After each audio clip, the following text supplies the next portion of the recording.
ஆர்எஸ்எஸ்ஸின்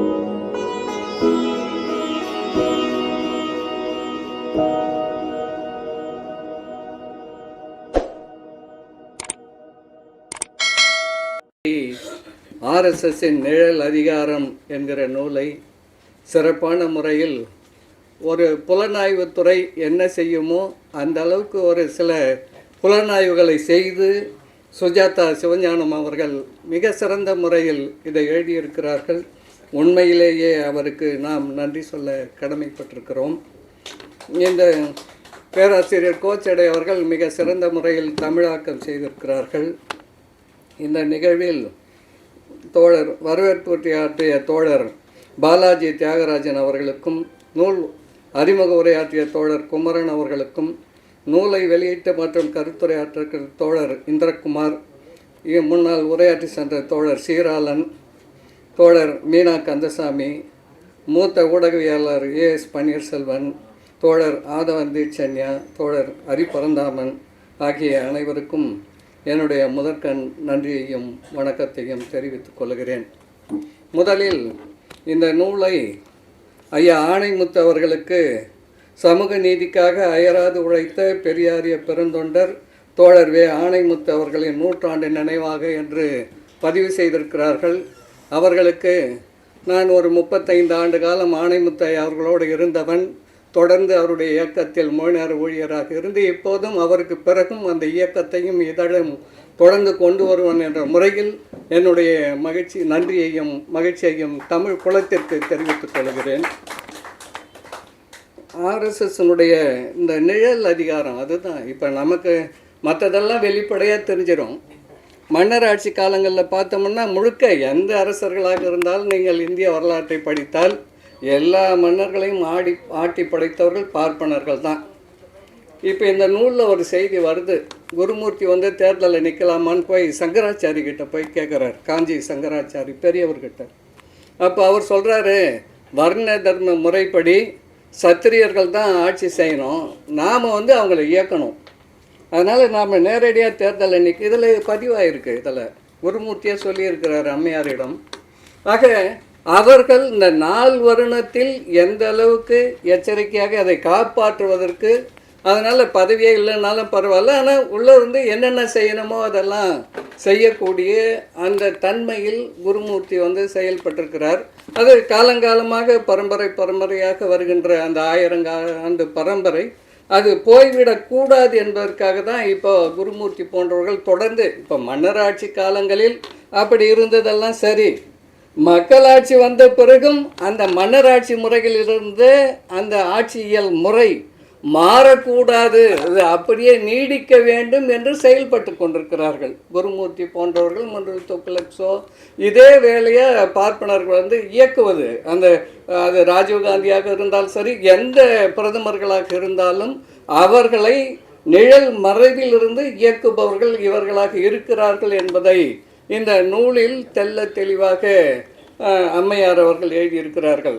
ராஜீவ்காந்தி கூட எப்படி இருந்தார், மோடி குஜராத்தில் பிரதமராக இருந்த போது அவருடைய தொடர்பு, குருமூர்த்திக்கு இருந்த தொடர்புகள், இப்படி பல செய்திகள். மோடி பிரதமர் அந்த கோத்ரா படுகொலை சம்பவத்தில் அந்த இஸ்லாமியர்கள் மீது வழக்கு வந்தபோது அதற்கு எதிராக குருமூர்த்தி எப்படியெல்லாம் அறிக்கை கொடுத்தார் என்பதெல்லாம் இந்த நூலிலே பதிவு செய்யப்பட்டிருக்கிறது. செதல்வாட் அவருடைய வழக்கு பற்றியெல்லாம் இதில் வருகிறது. தீட்சா என்ன கொடுமைன்னா, இதெல்லாம் பல செய்திகள் வெளியில் தெரியாமல் நிழல், அதனால்தான் தலைப்பே இதை வச்சிருக்கிறாங்க, ஆர்எஸ்எஸ்னுடைய நிழல் அதிகாரம் குருமூர்த்தி என்று. தலைமறைவாக உள்ளுக்குள்ளே வேலை செய்வது. ஏதோ ஒரு சில செய்திகள் வெளியே வரும், எக்ஸ்பிரஸில் எழுதுவார், பல செய்திகள் வெளியே வராது. எக்ஸ்பிரஸை எப்படியெல்லாம் பயன்படுத்தினார் என்றதெல்லாம் இந்த மண்டல் கமிஷன் ஐயா ஆணைமுத்து அவர்கள் 1978 டெல்லிக்கு போயிட்டு காக்கா கலியல்கர் கமிஷன் அறிக்கையை அமல்படுத்த வேண்டும் என்று மொரார்ஜி கிட்ட போராடி, அவர் ராம் அவதேஷ் சிங் உதவியுடன் பீகாரில் மிகப்பெரிய போராட்டம், தந்தை பெரியாரின் பிறந்த நாள் 32 மாவட்டங்களில் 38 நாள் நடத்தினாங்க 1978. அதனுடைய விளைவு மண்டல் கமிஷனுக்கு சேர்மனாக வர்றதுக்கு முன்னாடியே மண்டல் அவர்களை 2 முறை ஆணைமுத்தையா பேட்டி கண்டு தமிழ்நாட்டினுடைய நிலைமைகளை எல்லாம் பிற்படுத்தோர் நிலைமையெல்லாம் அவருக்கு எடுத்து சொல்லியிருக்கிறார். பல எம்பிக்களை சந்தித்தார், அதில் மண்டலும் ஒருவர். இப்படி அந்த மண்டல் கமிஷன் பிற்காலத்தில் நடைமுறைக்கு வந்த போது அதை எதிர்த்து நடைபெற்ற போராட்டங்களுக்கு எவ்வளவு முக்கியத்துவம் தர வேண்டும் என்று குருமூர்த்தி இந்தியன் எக்ஸ்பிரஸில் அப்போல்லாம் நீங்கள் பார்த்தீங்கன்னா செய்தித்தாளில் வடநாட்டில் பார்ப்பன பசங்கள்லாம் இனிமேல் நாங்கள் ஷூக்கு பாலிஷ் போட தான் போனோம், அந்த படம் வந்தது. அந்த படத்தை போட்டோம், எங்களுக்கு இனிமேல் வேலையே இருக்காது, நாங்கள் ஷூக்கு பாலிஷ் காலங்காலமாக என்ன நாங்கள் தான் ஷூக்கு பாலிஷ் பண்ணணுமா, நீங்கள் மட்டும் மேலேயே இருக்கணுமா? இப்படியெல்லாம் குருமூர்த்தி போன்றவர்கள் அந்த படத்தை எல்லாம் பெரிதுபடுத்தி அந்த போராட்டத்தை, சிறிய போராட்டத்தை கூட பெரிதுபடுத்தி எழுதியிருக்கிறார்கள். அதே போல் குருமூர்த்தி ரொம்ப பல இடங்களில் தன்னை மிக கை சுத்தவானாக நியாயமான, நான் பணத்துக்கு ஆசைப்பட்டவன் கிடையாது, இந்த நூலில் இருக்குது. அப்போ உங்களுக்கு எதனா பணம் வேணுமா அப்படின்னு கேட்பாங்க. இந்த பெரும் முதலாளி வீட்டு குடும்பங்களுடைய குடும்ப பிரச்சனைலாம் கூட இவங்க போய் தலையிட்டு, டாட்டா குடும்பத்திலும் சரி, பிர்லா குடும்பத்திலும் சரி தலையிட்டு அந்த பிரச்சனைகளை தீர்த்து வைத்து அதன் மூலமாக பெரிய அளவு நிதி உங்களுக்கு வேணுமா, ஐயோ எனக்கு வேணாம், விவேகானந்தா கேந்திராவில் அங்கே பள்ளிக்கூடம் நடத்துறதுக்காக பணம் வேணும்னு கேட்குறாங்க, நீங்கள் ஒரு 10 கோடி அவங்களுக்கு கொடுத்தா போதும். இந்த நூலில் இருக்குது. குருமூர்த்தி சொல்லி 10 கோடி வாங்கி கொடுத்துருக்கிறாரு விவேகானந்தா கேந்திரா நடத்துவதற்காக. அதே போல் பல செய்திகளை ஆர்எஸ்எஸ்க்கு பல முறை பல பெரும் தொழில் அதிபர்களிடம் பணத்தை வாங்கி கொடுத்திருக்கிறார், கோடிக்கணக்கான பணங்களை. இப்படியெல்லாம் தான் ஒரு நியாயமான நடுநிலையாளன் என்று காட்டிக்கொண்டு தலைமறைவாக ஆர்எஸ்எஸ்க்கு முழுக்க அதனுடைய வளர்ச்சிக்கான வேலைகளை செய்யறத தொடர்ந்து குருமூர்த்தி செய்து கொண்டார். துக்ளக் ஏடு என்பது தொடர்ந்து அது தொடக்க காலம் முதல் ஐயா சாவித்திரி கண்ணன் வந்திருக்கிறார், இவர் நியாயமாக எழுதுறாரு. இப்போ அதை பற்றி இல்லை சொல்கிறேன், அது தொடக்க காலம் முதல் திராவிட இயக்கத்துக்கு எதிராக தொடங்கப்பட்ட ஒரு இதழ். அதன் இதழில் ஒவ்வொரு இதழ்லையும் தவறாமல் திமுகவை பற்றி ஏதாவது ஒரு கிண்டல் கேலியான காட்டமான செய்திகள் இடம்பெறும். சில ஊழல்கள் செய்தியும் அதில் வந்தது. அப்போல்லாம் அந்த கூவத்தை பற்றியெல்லாம் தொடரெல்லாம் வந்தது. ஆனால் தத்துவ ரீதியாக திராவிட இயக்க ஒவ்வாமை கொண்ட ஒரு இதழ் துக்ளக் இதழ்.